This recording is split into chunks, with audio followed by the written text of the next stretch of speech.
The man who nearly conquered the world, Alexander, lived his life fast and hard. In just 32 years, he made more than half of the known world kneel, and then all of a sudden passed without explaining what to do with his conquests. One of the most celebrated personalities in history, Alexander has most of his life recorded, and his stories have survived centuries, facts and fiction alike. But somehow nobody knows where Alexander is today. Where is Alexander's tomb? How did he die all of a sudden? And did Alexander cause his father's death? Welcome to Weirdly Interesting. And today, let's look into the mysteries related to Alexander the Great, also known as Alexander of Macedon. How did Alexander the Great die? If certain sources are to be believed, Alexander was already feeling a bit off color the day before he drank his last bowl of wine. Yet when his thespian friend Medius asked him to join a late-night drinking party, an acute alcoholic Alexander couldn't say no.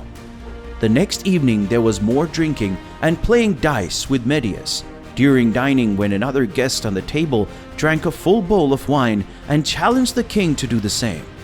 A total frat boy, Alexander had never said no to a challenge and attempted to drink the bowl, but failed and fell. He complained of stabbing pain in the back, which ached as if he had been pierced by a spear, as he cried and slumped on his cushion. That's when his maids and servants realized he had a fever.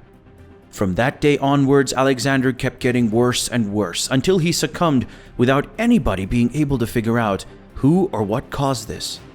His general Antipater and Antipater's son Cassander were considered the main suspects in a possible conspiracy. Historians have also speculated that Alexander's possible illegitimate half-brother, Ptolemy I Soter, was the one who poisoned Alexander with a deadly poison. The details of Alexander's final days are a hotbed for debate. Theories and speculations among historians to this day. A lot of possible causes for his untimely death have been discussed, from a liver failure to an elimination plot by his own close friends and advisors. The days following his death were as mysterious as the days right before it happened. His body showed no signs of decomposition for 6 days after death. To ancient Greeks, this was a sign to confirm the rumors about the charismatic king of Macedon, that he indeed was the son of Greek god Zeus. Yet he still died and was not immortal. Over the years, experts have theorized many possible causes of his death, proposing everything from malaria, typhoid, and alcohol poisoning to assassination by one of his rivals. There's also a possibility that his body just broke down after 12 years of relentless campaigning and warring.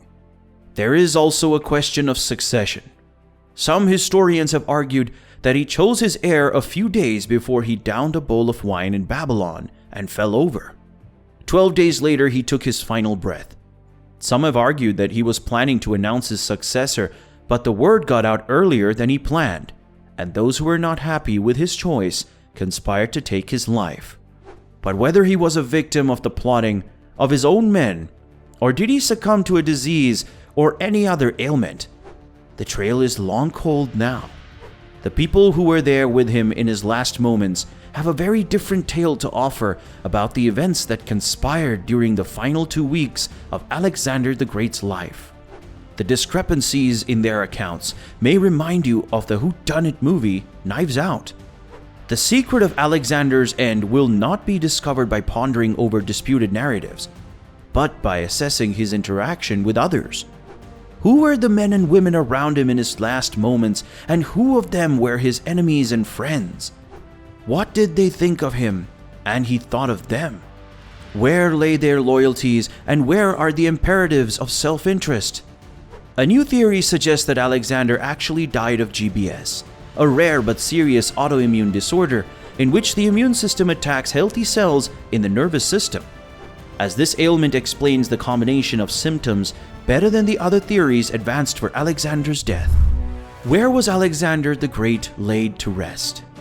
Alexander not only conquered nations, but also won a lot of hearts during his military campaigns. His soldiers considered him a comrade, as he treated them equally. Egyptians treated him like a god. For Persians, he was a redeemer. And for Indian King Porus, he was a friend. The untimely death of a popular emperor drew a lot of attention, and thus the funeral of such a leader deserved a grandeur like never before. Diodorus wrote that Alexander's body was placed in a golden sarcophagus, which was placed in a solid gold casket. The casket was pulled by a chariot made of gold, as well that was pulled by 64 mules, all the way from Babylon to Greece, where they had erected a unique tomb for him. Egyptian embalmers were called upon to save the body from decay, but certain Egyptologists have concluded that Alexander's body was immersed in honey to stave off decomposition. According to modern costings, a funeral as grand as this one would have cost $600 million in today's worth. Yet despite all of that expense, the body never reached its determined destination, as Alexander's friend and Cleopatra's ancestor, Ptolemy I, intercepted the procession and took Alexander's body to Egypt, lured by a certain prophecy. It is recorded that Ptolemy had Alexander buried in Memphis, but later the sarcophagus changed a lot of hands before getting lost in history. To this day, the locations of the sarcophagus and Alexander's tomb haven't been found. Did Alexander steal the throne? Alexander's conquests were made possible by the strong foundation laid by his father, Philip II, for the Kingdom of Macedonia. He was the reason behind Macedon's uniquely effective army, domination of Greece and the Balkans, and overall development of Alexander as a future leader. But did Alexander thank his father for everything by conspiring against his life? Unlike Alexander's death, the elimination of Philip II happened in broad daylight with dozens of witnesses, and thus the record of the event is pretty undisputed. The surprise attack came from Philip's own bodyguard and possible former lover, Pausanias, in the theater of Aegae. Though on the surface this seems like a revenge story of a crazy ex, there was perhaps more to the plot. Pausanias was detached swiftly by fellow bodyguards of Philip immediately after he took the king's life. There wasn't even an attempt to make an arrest.